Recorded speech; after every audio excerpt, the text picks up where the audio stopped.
ഗോൽഗോഥായിലെ പരമയാഗം, സിഹിയോൻ ശാലയിലെ തിരുവത്താഴം. കിദ്രോൺ താഴ്വര. ജെറുസലേം നഗരം 4 മലകളാണ്. തെക്ക് പടിഞ്ഞാറ് സിയോൻ കുന്ന്, ദാവീദിൻ്റെ പട്ടണം. ഗാരബ് കുന്ന്, ഇന്നത്തെ കബറിടപ്പള്ളി നിൽക്കുന്ന സ്ഥലം. കിഴക്ക് വടക്കായി മോറിയ മല, ദേവാലയഗിരി നിൽക്കുന്ന സ്ഥലം. അതിന് താഴെ ഓഫൽ മല, പഴയ പട്ടണം നിന്നിരുന്ന സ്ഥലം. തെക്ക് പടിഞ്ഞാറ് സിയോൻ മലയുടെ ചെരുവിലാണ് ഗഹന്ന താഴ്വര. കിഴക്ക് മോറിയ മലയുടെ ഇപ്പുറം കിദ്രോൺ താഴ്വര. ഈ 4 മലനിരകളുടെയും ഇടയ്ക്കുള്ളതാണ് തെറോപ്പയോൺ താഴ്വര, വിലാപമതിലിനോട് ചേർന്ന് താഴോട്ട് ഇറങ്ങുന്നത്. ദേവാലയഗിരിയുടെയും ഒലിവ് മലയുടെയും ഇടയ്ക്കുള്ളതാണ് ആ ഒരു ചെരിവാണ് കിദ്രോൺ താഴ്വര. കിദ്രോൺ താഴ്വരയുടെ ഈ അറ്റം മാതാവിൻ്റെ കബറിടം, സ്വർഗാരോപണപ്പള്ളി. അവിടെ നിന്ന് കടന്നു വരുമ്പോൾ എസ്തപ്പാനോസിനെ കല്ലെറിഞ്ഞ സ്ഥലം. അവിടെ നിന്ന് മുന്നോട്ട് വന്നാൽ ദേവാലയഗിരിയുടെ സൈഡിൽ സുവർണ കവാടം നിന്നിരുന്ന സ്ഥലം. അവിടെയാണ് 2 ആർച്ച് മതിലിൽ നമ്മൾ കാണുക. അവിടെ നിന്ന് നേരെ പോകുമ്പോൾ കിദ്രോൺ തോടിന് കുറുകെയുള്ള പഴയ നടത്തുവഴി, ഒലിവ് മലയിലേക്ക് അന്ത്യത്താഴം കഴിഞ്ഞ് യേശുവും ശിഷ്യന്മാരും നടന്നു വന്ന വഴി, തിരിച്ച് ഒലിവ് മലയിൽ നിന്ന് പടയാളികൾ യേശുവിനെ പിടിച്ചുകൊണ്ട് പോകുന്ന വഴി, പഴയ നടത്തുവഴി ജൂബിലി വർഷത്തിൽ കല്ലുപാകി ഒരുക്കിയിരിക്കുന്നു.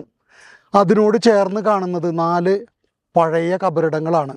അബ്സലോമിൻ്റെ ടൂമ്പ് എന്ന് വിളിക്കപ്പെടുന്ന ഈജിപ്ഷ്യൻ സ്തൂപം പോലെയുള്ള കബറിടം.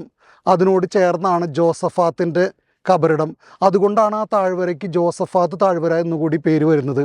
അത് കഴിഞ്ഞാൽ യാക്കോബിൻ്റെ കബറിടം, യേശുവിൻ്റെ സഹോദരനായ യാക്കോബ്. അതിനും അപ്പുറത്ത് ഈജിപ്തിലെ പിരമിഡ് പോലെ നിൽക്കുന്ന സക്കറിയായുടെ കബറിടം. ബലിപീഠത്തിനും ദേവാലയത്തിനും മധ്യേ നിങ്ങൾ കൊന്ന സക്കറിയ, ബറക്കിയായുടെ മകൻ സക്കറിയ എന്ന് യേശു പറയുന്നത് ഈ കബറിടം കണ്ടിട്ടായിരിക്കണം. ഈ കബറിടങ്ങളൊക്കെ യവന കാലഘട്ടത്തിലേതാണ്. ഈജിപ്ഷ്യൻ മാതൃകയിലുള്ള യവന കാലഘട്ടത്തിലെ കബറിടങ്ങൾ എന്ന് പറയുമ്പോൾ കർത്താവിൻ്റെ കാലഘട്ടത്തിൽ ഈ കബറിടങ്ങൾ അവിടെയുണ്ട്. ഇവിടെ നോക്കിക്കൊണ്ടാണ് ദേവാലയഗിരിയിൽ വിജാതീയരുടെ മണ്ഡപത്തിൽ നിന്ന് പ്രധാന പുരോഹിതന്മാരെയും നിയമജ്ഞരെയും അപലപിച്ചുകൊണ്ട് കർത്താവ് പ്രസംഗിക്കുന്നത്. നിങ്ങൾക്ക് ദുരിതം, നിങ്ങൾ വെള്ളയടിച്ച കുഴിമാടങ്ങൾ പോലെയാണെന്ന് പറയുന്നതും, പ്രവാചകന്മാരെ കൊല്ലുന്നവരെ, അവർക്ക് വേണ്ടി ശവകുടീരങ്ങൾ നിർമ്മിക്കുന്നവർ എന്നൊക്കെ പറയുമ്പോൾ ഈ കബറിടങ്ങളൊക്കെ അവിടെ മുൻപിലുണ്ട്. അവിടെ നിന്ന് നമ്മൾ പിന്നെയും മുന്നോട്ട് കിദ്രോൺ താഴ്വരയിലൂടെ പോയി കഴിഞ്ഞാൽ നമ്മൾ എത്തിച്ചേരുക ഈ ഓഫലിൻ്റെ താഴെയാണ്. ഓഫൽ മലയുടെ താഴെ, പഴയ ജെറുസലേം നഗരത്തിൻ്റെ താഴെ, അവിടെയാണ് ഗീഹോൻ ഉറവ. പറുദീസായിലെ ഉൽപ്പത്തി പുസ്തകത്തിൽ പറയുന്ന പറുദീസായിലെ 4 ഉറവകളിൽ ഒന്ന് ഗീഹോൻ. ഐൻ സിത്തി മറിയാം, മാതാവിൻ്റെ കിണറെന്ന് വിളിച്ചിരുന്ന സ്ഥലം. ഇവിടെയാണ് ദാവീദ് ജബൂസിയരുടെ നഗരമായിരുന്ന ജെറൂസലേം കീഴടക്കാൻ വേണ്ടി വന്നപ്പോൾ അവർ ദാവീദിനെ കളിയാക്കി പറഞ്ഞു, മുടന്തനും കുരുടനും കയറാം, ദാവീദിന് കയറാൻ പറ്റില്ല. ദാവീദിൻ്റെ ആഹ്വാനപ്രകാരം യോവാബും കൂട്ടരും വെള്ളത്തിൻ്റെ ചാലിലൂടെ കടന്ന്, അതാണ് സിന്നോർ, ഈ ചാലിലൂടെ കടന്നിട്ടാണ് ജെറുസലേം നഗരത്തിൻ്റെ കവാടം തുറന്ന് ദാവീദ് ഈ നഗരം കീഴടക്കുന്നത്. അങ്ങനെയാണ് ജെറുസലേം ദാവീദിൻ്റെ പട്ടണമായിട്ട് മാറുന്നത്. ഇവിടെ നിന്ന് വീണ്ടും മുന്നോട്ട് പോയാൽ നമ്മൾ ബിർക്കത്ത് ഹമ്ര, അവിടെയാണ് ആഹാബ് രാജാവിനോട് ഏശയ്യ പ്രവാചകൻ എമ്മാനുവേൽ പ്രവചനം നടത്തുന്ന സ്ഥലം. അവിടെ നിന്ന് മുകളിലോട്ട് കയറുമ്പോൾ സീലോഹ കുളം, കർത്താവ് അന്ധയാചകന് സൗഖ്യം നൽകുന്നത്, കണ്ണിൽ ചെളി പുരട്ടി കഴുകാൻ പറയുന്നത് ഈ സീലോഹ കുളത്തിലാണ്. 7-ാം നൂറ്റാണ്ടിൽ ഇവിടെ ദേവാലയമുണ്ടായിരുന്നു. ഇവിടെ നിന്ന് താഴോട്ട് ചെന്നാൽ ഹിന്നോൺ താഴ്വരയും കെദ്രോൺ താഴ്വരയും തെറാപ്പിയോണും കൂട്ടിമുട്ടുന്നിടം.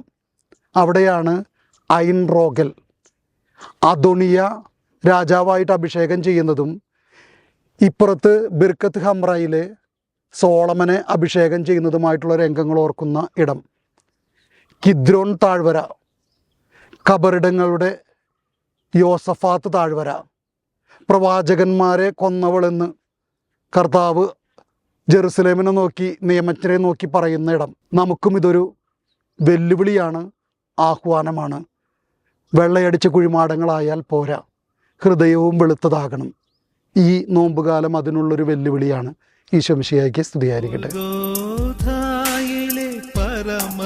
പരമയാഗം സിഹിയോൻ ശാലയിലെ തിരുവത്താഴം